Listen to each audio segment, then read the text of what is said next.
ঢাকা বিশ্ববিদ্যালয়ের ক্যাম্পাসের ভেতরে ভবগুরুদের একটা আনাগোনা থাকে।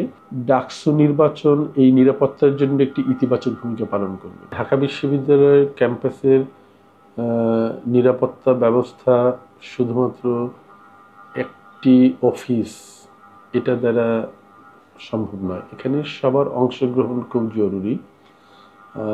ছাত্র, শিক্ষক, কর্মকর্তা, কর্মচারী, সাংবাদিক প্রত্যেকের সক্রিয় অংশগ্রহণ খুব জরুরি এবং আমরা দায়িত্ব নেওয়ার পরে সকল মহলের এই সহযোগিতা পেয়েছি। দু একটা ব্যতিক্রম ছাড়া সকল মহল আমাদের এই ব্যাপারে সহযোগিতা করেছে এবং আমরাই প্রথম ঢাকা বিশ্ববিদ্যালয়ে যে ভৌগোলিক চরিত্র, সেই ভৌগোলিক চরিত্রেরকে সামনে রেখে এই বিশ্ববিদ্যালয়ের প্রবেশ চলাফেরা নিয়ন্ত্রণ করা খুব সহজ ব্যাপার নয়, কিন্তু আমরা এটা শুরু করেছি এবং এ ব্যাপারে সবাই সহযোগিতা করেছে। নিরাপত্তার জন্য এই মানুষের অবাধ বিচরণ এটা অত্যন্ত হুমকিস্বরূপ এবং সেটা আমরা নিয়ন্ত্রণ করতে পেরেছি। তারপরেও শতভাগ করতে পেরেছি তা নয়, কারণ বিভিন্ন কারণে এখানে আমাদের বিশ্ববিদ্যালয়ে সক্রিয়ভাবে ছাত্র, শিক্ষক, কর্মকর্তা নয়, এর বাইরে অনেকে আসতে হয়। এটা একটা বিষয়। দ্বিতীয় বিষয় হলো ঢাকা বিশ্ববিদ্যালয়ের ক্যাম্পাসের ভেতরে ভবগুরুদের একটা আনাগোনা থাকে এবং এর মূল উৎস হলো সোহরাওয়ার্দী উদ্যান। সোহরাওয়ার্দী উদ্যানে আমরা বহুবার অভিযান চালিয়েছি এবং সেক্ষেত্রে সরকারের সকল অংশীজন আমাদের সহযোগিতা করেছে। বর্তমান পরিস্থিতি সম্পূর্ণ ভিন্ন। আপনারা দেখতে পাবেন যে সোহরাওয়ার্দী উদ্যানের ভেতরে সকল ভাসমান দোকান তুলে দেওয়া হয়েছে। সোহরাওয়ার্দী উদ্যানকে ঘিরে একটি উন্নয়ন পরিকল্পনা এবং উন্নয়ন কাজ চলছে, সেটা আরও কীভাবে ত্বরান্বিত করা যায় সেই কাজ চলছে।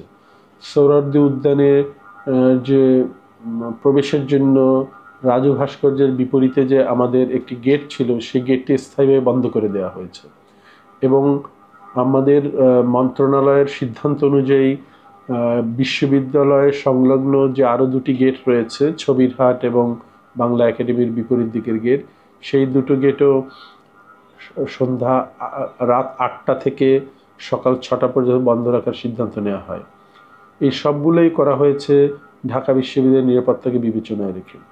আমরা ভবগুরুদের উচ্ছেদের জন্য নিয়মিত অভিযান করছি এবং আপনারা জানেন যে ঢাকা বিশ্ববিদ্যালয়ে এই ভবগুরুরা একটি সংকট তৈরি করে থাকে। আমাদের এখানে সন্ধ্যা নামলেই আমাদের ক্যাম্পাসের শিক্ষার্থী নয়, এরকম মানুষেরা এসে বিনোদনের জন্য বসেন এবং অনেক ক্ষেত্রে অপ্রীতিকর এবং অসামাজিক পরিবেশ তৈরি করেন। সেগুলোর ব্যাপারে আমার মোবাইল টিমের সাথে সাথে আনসার এবং ভলান্টিয়াররা কাজ করে থাকেন।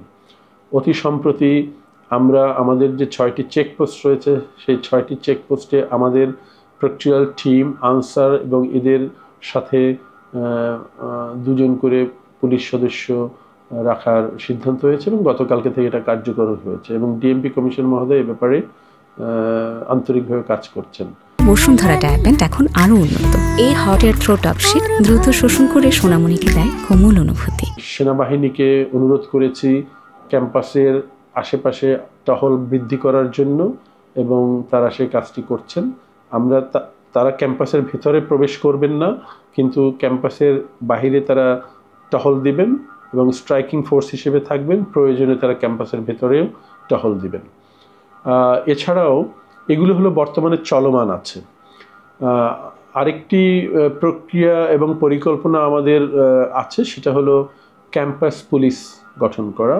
সেটা নিয়ে আমরা একটু কাজ শুরু করেছি এবং আমরা এই কাজটি আরও ত্বরান্বিত করতে পারবো কিছুদিনের মধ্যে। আমরা বিশ্বাস করি যে আমরা যদি ক্যাম্পাস পুলিশ গঠন করতে পারি তাহলে আমাদের নিরাপত্তা ব্যবস্থা আরও জোরদার হবে। আমরা মনে করি ডাকসু নির্বাচন এই নিরাপত্তার জন্য একটি ইতিবাচক ভূমিকা পালন করবে।